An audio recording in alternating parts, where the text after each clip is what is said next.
여러분, 중년의 시기는 위기의 시대라고 합니다. 그래서 오늘 말씀의 제목이 한번 따라해 볼까요? 중년의 위기 극복.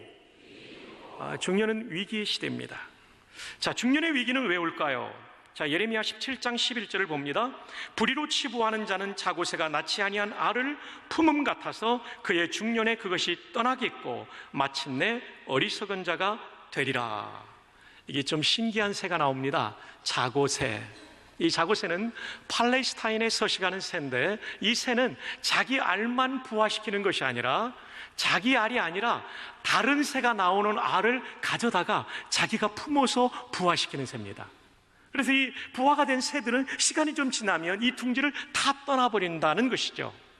이것을 빗대어서 오늘 본문이 기록되고 있어요.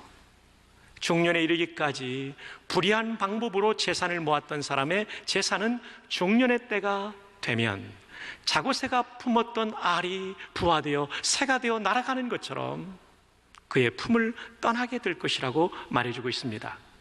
물론 여기서 지금 중년은 한 개인을 가리킬 수도 있지만 본문에서 말하는 이 중년은 유다 나라를 가리키고 있습니다.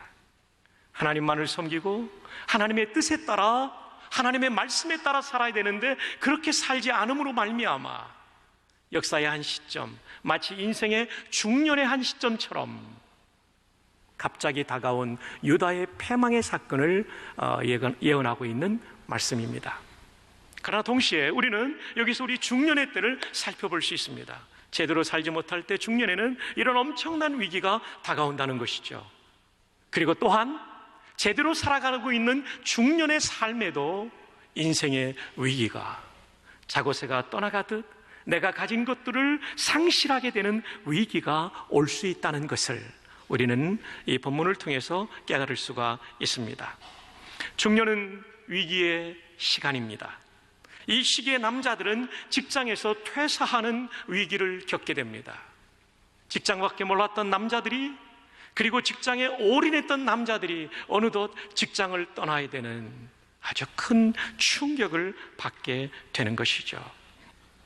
또한 중년기는 사춘기와 더불어 사축이라고 불려집니다. 사춘기는 10대의 청소년들이 인생의 봄에 겪는 진통입니다. 사축기는 인생의 가을이라고 할 수 있는 40, 50대 남성들이 또는 60대 초반의 남성들이 겪게 되는 인생의 가을의 허무입니다. 그런데 이 둘은 아주 비슷합니다. 신체적인 급격한 변화가 일어납니다.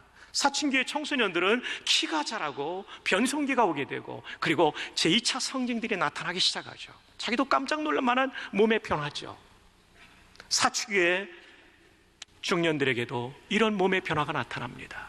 근육이 빠져나가기 시작하고, 무릎이 아프기 시작하고, 치아가 흔들리기 시작하고, 그리고 머리카락이 하얘지든지 아니면 뽑혀나가기를 시작합니다.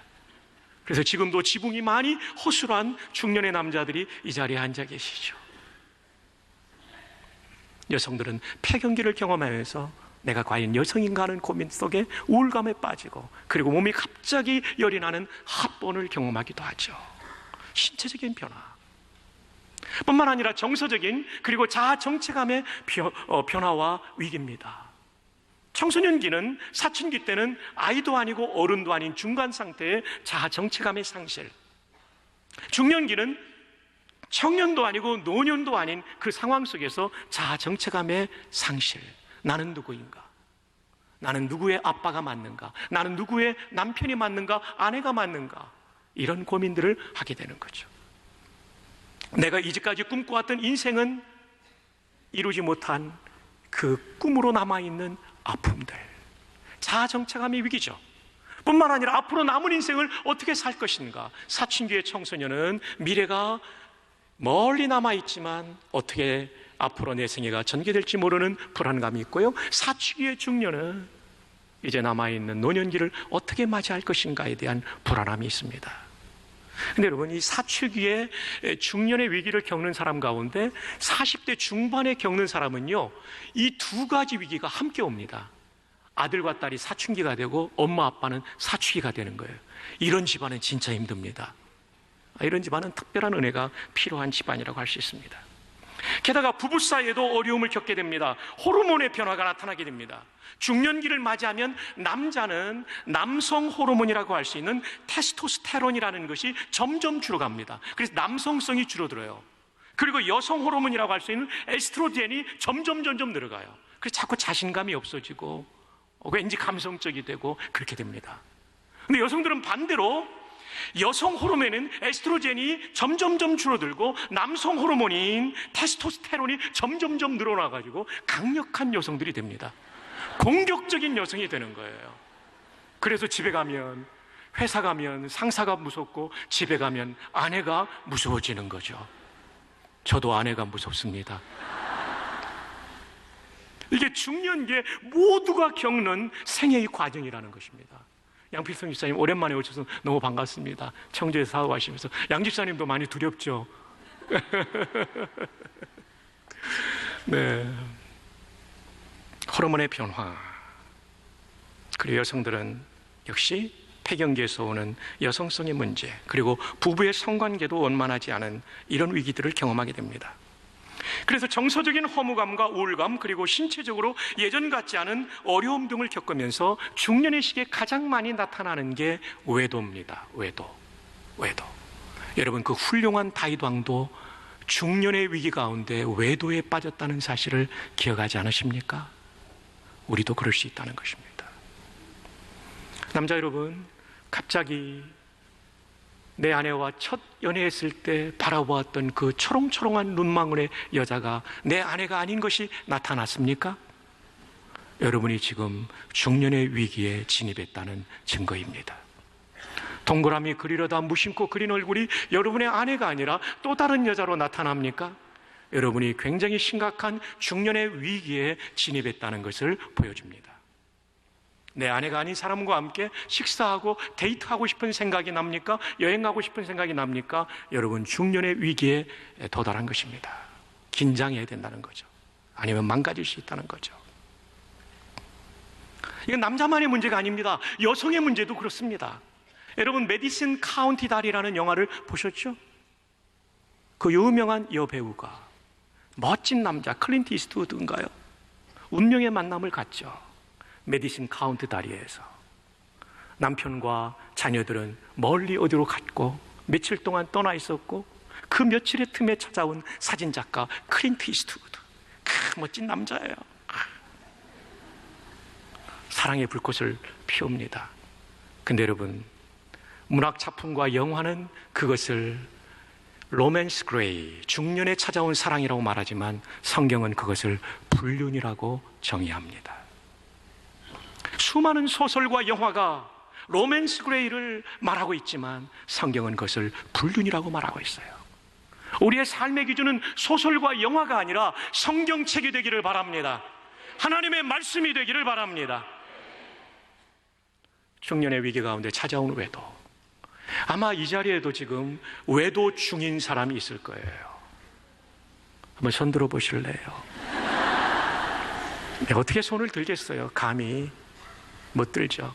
그러나 목사님 저예요. 저 하나님 저 아시죠? 제가 지금 헤어나고 싶어요. 이런 하소연하는 성도가 이 자리에 있을 거예요. 빨리 나와야 돼요. 빨리 끊어야 돼요. 왜 그런지 아십니까? 성경이 그것을 죄라고 말하고 있기 때문이고, 십계명 제7계명이 간음죄라고 말하고 있고요.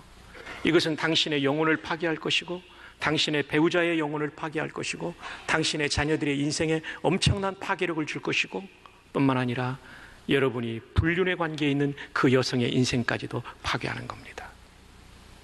빨리 돌아와야 돼요. 제일 좋은 것은 빠지지 않는 거예요. 다윗은요, 이 한 번의 외도 때문에 얼마나 많은 대가를 치렀는지 몰라요. 나중에 왕이니까 그 사람을 부인으로 삼긴 했지만 말이죠, 하나님이 긍휼히 여겨주시고 솔로몬을 왕으로 삼아주셨지만 말이죠, 얼마나 큰 대가를 치렀습니까? 침상을 눈물로 띄우며 그 벽에가 썩을 정도로 회개했습니다. 내가 회개하지 않을 때 여름 가물에 하나님께서 나를 짓누르는 것 같은 내 고통을 느꼈습니다라고 시편에 말하고 있잖아요. 용서받았어요, 진짜 회개해가지고. 근데 이 상처가 평생 가잖아요. 바세바를 볼 때마다 저 여자의 남편이 내 충직스러운 장군이었는데, 사단장이었는데, 압살롬이 반역을 일으켜가지고 아버지가 남몰래 저지른 이 범죄를 그는 백주대낮에 저지르게 되죠. 상처의 상처. 그것도 다윗 왕의 후궁을 범한 이런 천인공노할 범죄를 저지르잖아요. 이 상처의 상처. 그래서 아직까지 빠지지 않은 분들은 감사하시기를 바랍니다. 그리고 나도 한번 빠져봐야겠다. 로맨스 그레이. 그게 망하는 기름을 기억하시기를 바랍니다. 아멘 좀 하소. 그리고 빠진 사람 있으면 빨리 돌아오시기를, 좋은 말 할 때 돌아오시기를 바랍니다. 옆에 있는 분을 축복합시다. 네 아니지? 한 번 더 축복합시다. 빠지지 맙시다. 한편으로 이제는 장수 시대가 되다 보니까 배우자를 먼저 하늘나라에 보낸 분들이 있어요. 사별의 문제를 어떻게 다룰 것인가. 김영석 박사님은 100년을 살아보니라는 책의 71쪽 이하에 이것을 한 장으로 설명하고 있어요. 100년을 살아보니까 혼자 사는 게 외롭다. 김영석 박사님은요, 사모님을 20년 동안 병수발을 했어요. 굉장한 대단한 분이죠. 그런데 그 위에 혼자 살아오면서 쭉 보면 내가 좀 더 젊을 때 재혼했으면, 이런 생각을 가지세요. 여러분, 이 강단에서 이런 얘기를 제가 지나간 12년 동안 한 번도 하지 않았습니다. 근데 성경 보니까 아브라함도 재혼했습니다. 사라가 죽고 난 다음에. 또 성경 보니까 룻이라는 여인이 젊어서 청산과부가 되었는데 시어머니의 도움을 받아. 이 시어머니가 좀 훌륭한 시어머니예요. 며느리를 시집 보냅니다. 물론 이것은 계대결혼법에 의한 유대의 관습에 따른 것이긴 하지만, 그러나 성경이 이렇게 사별한 배우자에 대한, 남아있는 자에 대한 재혼을 허락하고 있습니다. 자, 여러분 딱 보니까 모두 100년 이상은 다 살 것 같습니다. 그래서 혼자 되신 분은 건전한 교제를 시작하십시오. 목회자들과 또는 당회원들과 의논하면서, 그리고 자녀들이 있다면 자녀들의 허락하에서 여러분들이 배우자를 만나십시오. 혼자 살기에는 인생이 깁니다. 물론 그러나 90이 넘은 분이 재혼하신다면 그건 모르겠습니다만은, 연령은 어떻게 정해야 될지 모르겠어요. 그것은 기도하면서 받으세요. 그리고 주례자가 필요하다면 항상 무료로 대기하고 있다는 사실을 여러분들에게 알려드리고 싶습니다. 자, 그렇다면 우리는 어떻게 이 중년의 위기를 극복할 것인가? 먼저 하나님과의 관계를 회복해야 됩니다. 중년의 위기는 결코 만만한 것이 아닙니다. 뼛속같이 밀려들어오는 허무감과 이 좌절감, 내 꿈을 이루지 못했던 이 좌절감, 그리고 왕따 당하는 소외감, 너무 큰 거예요. 이것은 전능하시고 전지하시고 나를 사랑하사 독생자까지 주신 하나님 만나지 않으면 해결될 수 없는 것입니다.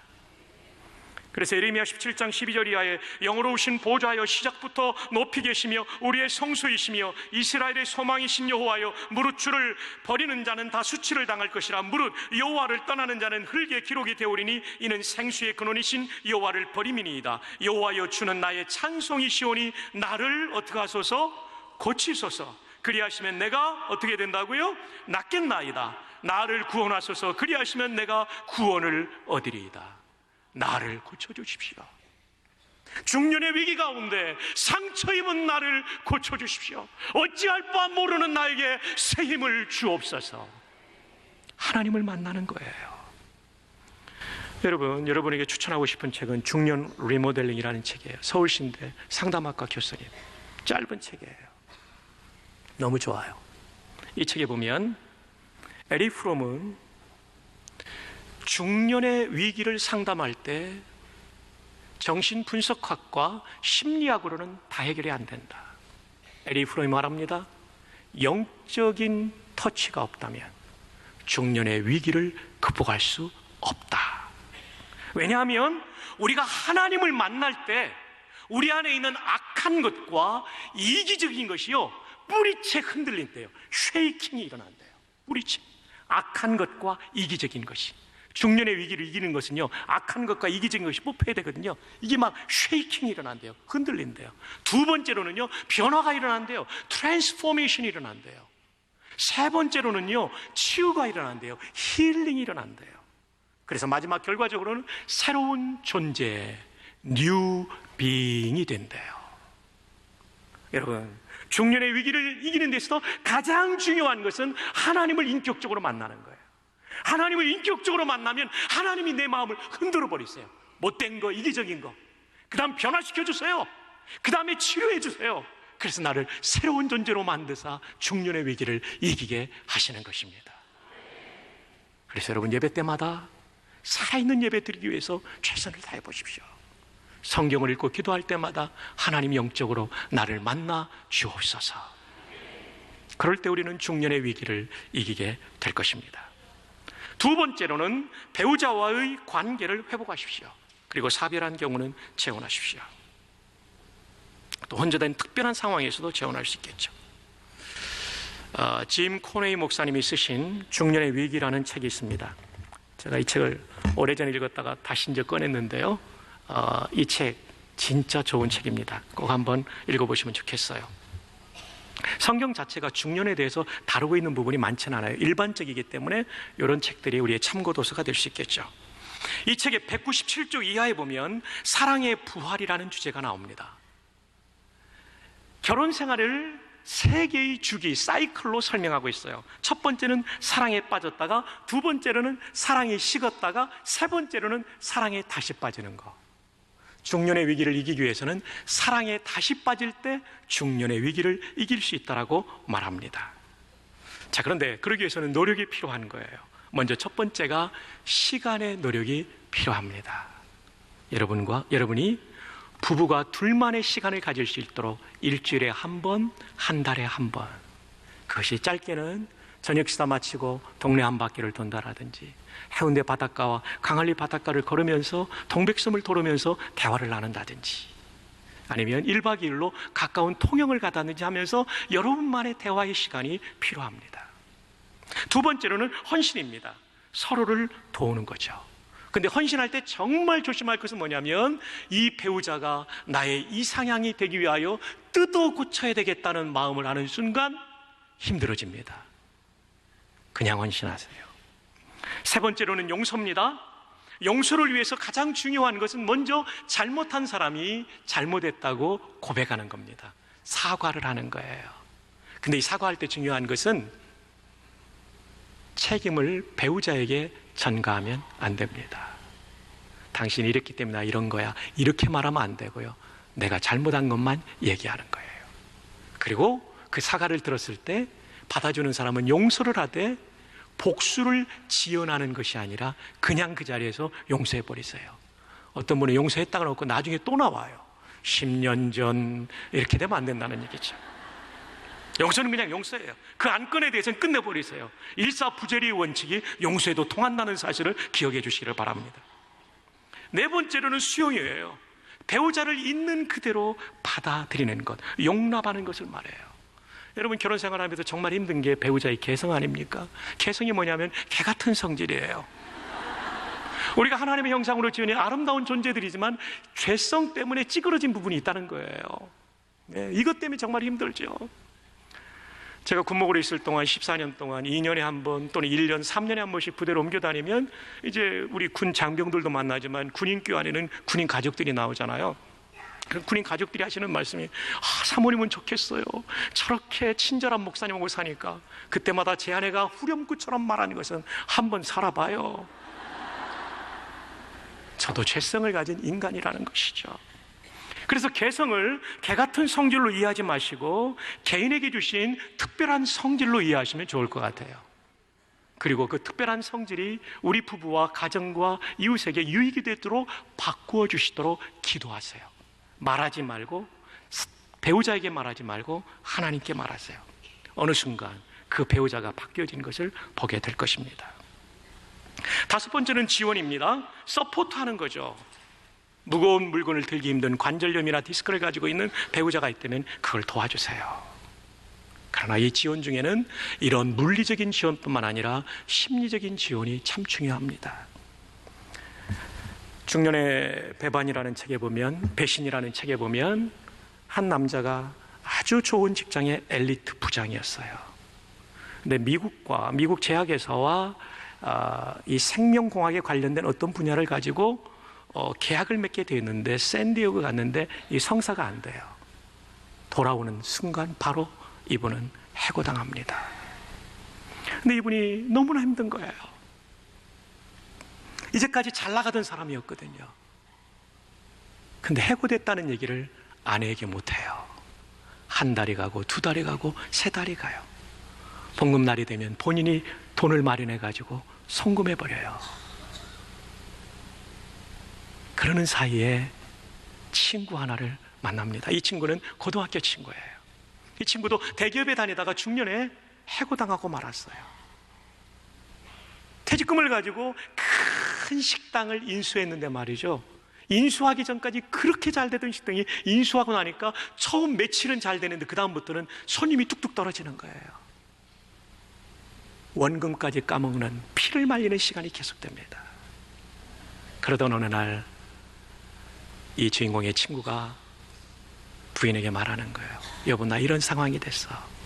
그랬더니 부인이 말합니다. 여보, 우리 재산이 날아가는 것보다 당신이 살아있는 게 중요해. 그래서 그것을 빨리 정리하고 경영 지도사라는 것을 준비해서 제기한 친구의 얘기를 들으면서 격려를 받아요. 그리고 이 친구도 나중에 부인에게 말하면서 부인의 심리적인 지원을 받아서 이 가정이 회복되는 내용이 나와요. 여러분에게 부탁합니다. 직장에서 갑작스럽게 퇴사하게 된 남편이 있다면 여러분의 남편을 따뜻하게 반겨주시기를 바랍니다. 아멘이 없어요. 아멘이. 아멘. 여보, 그동안 우리 먹여 살리느라고 수고 많았어요. 하나님이 또 길을 열어주실 거예요. 100세 시대라고 하니까 우리 또 살 길을 찾아봅시다. 이렇게 해야지. 아이고, 이 남자야 얼마나 못났으면 회사에 쫓겨나. 이러면요 가슴에 대못을 박는 거예요. 여러분, 심리적인 지원도 아끼지 않는 부부들이 되기를 주님의 이름으로 축복합니다. 그 다음에 6번째는 사랑입니다. 사랑은 성적인 것만이 아니라 이 저자 짐 코네이 목사님께서 말씀하시고 있는 것은 예수님께서 교회를 사랑해서 희생하시는 것처럼 희생하는 것이 사랑이라는 거죠. 내 방식으로 사랑하는 것이 아니라 배우자의 필요를 따라 사랑하는 것이라고 말합니다. 그러면서 우리는 사랑의 5가지 언어를 생각해 보면 좋을 것 같아요. 자, 여러분, 이것은 좀 메모하시면 좋겠습니다. 사랑의 5가지 언어. 첫 번째, 따라합시다. 인정하는 말. 어떤 분은요 칭찬의 말을 들으면 사랑을 막 흠뻑 느껴요. 두 번째, 따라합시다. 함께하는 시간. 어떤 분은 함께하는 시간, 데이트하고 대화 나누는 이 시간을 통해서 사랑을 느껴요. 대부분의 여성들이 그렇죠. 남성들은 인정하는 말이겠고요. 세 번째는 선물. 작은 선물 하나라도 잊지 않고 어디 출장 갔다 올 때 탁 하는 거, 남편을 위해서 맛있는 뭔가를 준비하는 거, 이게 다 선물이죠. 네 번째는 봉사, 서비스라는 거죠. 쓰레기를 버려준다라든지 망가진 걸 고친다든지 이런 봉사죠. 5번째는 스킨십, 이렇게 몸을 터치해주는 신체적 접촉. 여러분, 이 5가지 중에 하나를 사람들은 통해서 사랑을 느끼고 때로는 2개 내지 3개일 수도 있어요. 자, 여러분, 여러분의 배우자가 사랑을 느끼는 언어는 무엇입니까? 아직 모른다면 오늘 예배를 마치고 가시면서 꼭 차 안에서 물어보시기를 바랍니다. 아셨죠? 그리고 다음 주에 와서 저한테 만나서 얘기해 주세요. 하성기 권사님이, 우리 정광성 집사님이 이게 사랑의 언어입니다. 그죠? 예, 양태인 장로님도 그렇게 해주시고 참 좋을 것 같습니다. 5가지 언어. 여기에 조금 더 붙인다면 배우자의 눈을 들여다보는 게 중요하답니다. 저는요 집에 들어가기만 하면 그래도 나는 아내와 함께 있다 이렇게 생각하고 신문 보고 그랬거든요. 여자들이 제일 화나는 게 들어와서 신문 쳐다보는 거래요. 배우자의 눈을 쳐다보래요. 배우자의 눈을 쳐다보면 배우자의 스트레스가 보이고 불안이 보이고 원하는 것이 보인대요. 그래서 비로소 그때부터 깊은 대화가 가능하대요. 저도 좀 실천할게요. 여러분도 실천해 주세요. 자, 배우자가 옆에 있는 분은 눈을 한번 쳐다보시기를 바랍니다. 김영식 집사님, 눈을 쳐다보시기 바랍니다. 김 집사님, 그 오른쪽에 계신 분하고 해주시기 바랍니다. 왼쪽에 있는 분은 다른 남자고요. 예. 이지은 집사님도 좀 해주시기 바라고요. 네, 서로 다시 한번, 안 한 분들이 너무 많아가지고 다시 한번 실시. 예, 좋았어요. 이시우 집사님 잘했어요. 네, 눈을 바라보십시오. 퇴근해서. 두 번째, 배우자의 자아성을 세워주라. 이것은 격려하라는 얘기입니다. 이것은 행동과 성품을 나누어서 말할 수 있는데요. 당신은 어떻게 이렇게 퍼주기를 좋아해? 정말 나눠주기를 좋아해? 정말 좋아. 이렇게 하는 거죠. 당신은 언제나 이렇게 밝게 웃어줘서 고마워. 당신은 따뜻한 성품이야. 이런 걸 가지고 여러분이 계속 칭찬할 때 배우자의 관계가 회복되죠. 세 번째로는 배우자와 달력을 펴놓고 어떻게 둘만의 시간을 가질 것인가를 계획하는 것입니다. 그래서 여러분 일주일에 한 번은 커피 타임이든 산책이든 뭐든지 좋아요. 꼭 실천하기를 바랍니다. 아멘이 저쪽 3명밖에 없어요. 꼭 실천하기를 바랍니다. 달력 펴놓고 말이죠. 알았죠? 달력 펴놓고. 이제 말씀을 맺습니다. 중년의 위기는 찬양대 누가 좋은 일 있었어요? 지휘자님이 그랬나요? 지휘자님은 아니라고 합니다. 예, 좋습니다. 찬양대 나중에 저한테 알려주시기 바랍니다. 말씀했습니다. 중년의 위기는 누구에게나 다가옵니다. 그러나 그것을 이기는 사람은 중년 이후부터 노년기까지가 은혜가 가득한 복된 생애를 살 수 있는 겁니다. 그런 의미에서 중년의 위기를 극복하는 것은 대단히 중요합니다. 어떻게 극복할 수 있습니까? 하나님과의 관계가 회복되기를 바랍니다. 두 번째, 배우자와의 관계를 포기하지 마십시오. 배우자의 관계가 회복될 수 있기를 바랍니다. 그래서 우리 모두는 이 중년의 시기를 하나님의 은혜 가운데 배우자의 지원과 격려 가운데 승리하며 함께 행복한 하나님 나라의 예고편을 경험하게 될 것입니다. 이 행복으로 더 많은 사람에게 행복을 나누어 줄 수 있는 우리 모두가 되기를 주님의 이름으로 축복합니다.